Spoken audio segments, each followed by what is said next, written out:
Hello, আসসালামু আলাইকুম everyone. আমি রিমা ইসলাম, ঢাকা থেকে। Bangladesh daily blog by Rima Islam. সবাইকে শুভেচ্ছা। কাছের এবং দূরে যেখান থেকে আমার ভিডিও দেখছেন সবাইকে শুভেচ্ছা, অভিনন্দন। সবাই কেমন আছেন? আশা করি ভালোই আছেন। আমিও আল্লাহর রহমতে ভালো আছি। আজকে চলে আসলাম নতুন একটা ব্লগ নিয়ে, সুন্দর একটা সকালের ভিউ নিয়ে। তা সকালের নাস্তাটা করে আমরা আজকে চলে যাব আমার এক কাছের রিলেটিভের বাসা। আমাদের দুপুরে দাওয়াত ছিল, ওখানে খাওয়া দাওয়া করে দুপুরে আমরা ব্যাক করছি বাড়ির দিকে।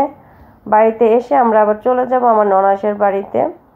তো আপা 2 দিন যাবতই আমাদেরকে খুব ফোন দিয়ে বলতেছে যাওয়ার জন্য, সময় হয়নি। তা আজকে আমরা দুপুরে দাওয়াত ছিল তাই দুপুরে গেলাম না। আমরা এখন দুপুরে খাওয়া দাওয়া করে বের হলাম, আমার ননাসের বাড়িতে যাব। তো ওনার বাড়ি হচ্ছে মাদারীপুর শহরের কাছেই, একটু মানে শহরের চেয়ে একটু ভিতরে।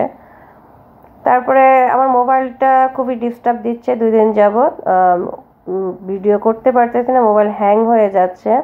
প্লাস মোবাইলে চার্জ থাকতেছে না, সকালের থেকে চার্জ ছিল না। তো অনেক ভিডিও আমি স্কিপ করে যাচ্ছি, অনেক কিছুই দেখাতে পারলাম না।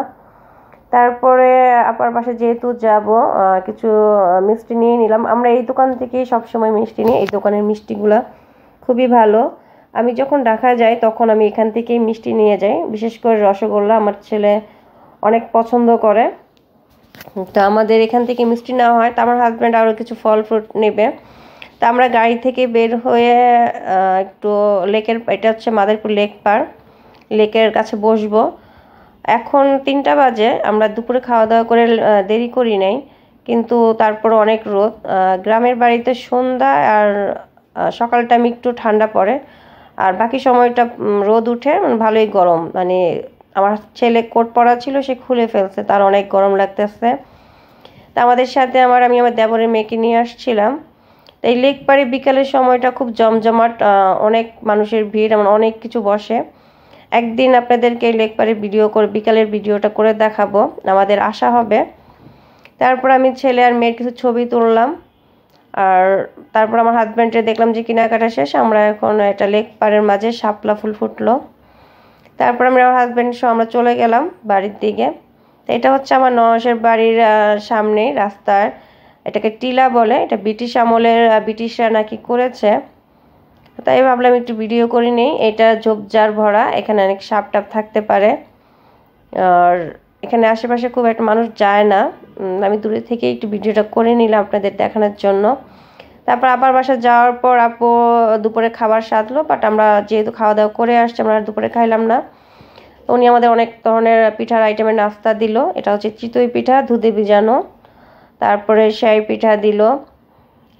তারপরে আর ফল ফ্রুট মিষ্টি, ওগুলোর ভিডিও করলাম না, আমি পিঠার ভিডিওটাই করলাম। ওনার এটা হচ্ছে ছোট ছেলের নাতি, আর তোরা 3 ছেলে। এটা হচ্ছে ছোটটার ঘরের নাতি, অনেক দুষ্ট। আমার ছেলে মেয়ের সাথে ভালোই ওর বন্ডিং হয়ে গেল, সারাক্ষণ ওদের সাথে দুষ্টামি। আর আমাকে একটু পর পর ভাবি ডাকতেছে, অনেক কিউট। ও যে কী দুষ্টামি করবে ও নিজেও জানে না। তারপরে আমি আপার ওদের সাথে কিছুক্ষণ সময় দুষ্টামি করে তারপর চলে যাব আমার ননাসের কাছে। আপা আমাদের জন্য আরও কিছু পিঠার আইটেম করতেছে। ওর দুষ্টামিগুলো দেখতে ভালোই লাগতেছে। যে ড্রেসিং টেবিলের ভিতরে ঢুকে গেছে। আমার এই যে মোবাইলে আবার জেনে কি হলো, মানে মোবাইলের ক্যামেরা অফ অন হচ্ছে, মোবাইলটা দেখতে হবে, অনেক ভিডিও আমার স্কিপ হয়ে যাচ্ছে। তারপরে যা আপা দেখলাম এখানে আবার পুলি পিঠা, সে দুধে ভিজাবে, পাটিসাপটা করবে, অনেক কিছুই আইটেম শুরু করে দিল আমাদের জন্য। তো আজকে আমার মোবাইলটার অবস্থা খারাপ, আজকে আর ভিডিও করলাম না। তো আজকে এই পর্যন্তই। সবাই ভালো থাকবেন। আগামীতে নতুন কোনো ব্লগ নিয়ে আবার আপনাদের সামনে হাজির হব। আল্লাহ হাফেজ।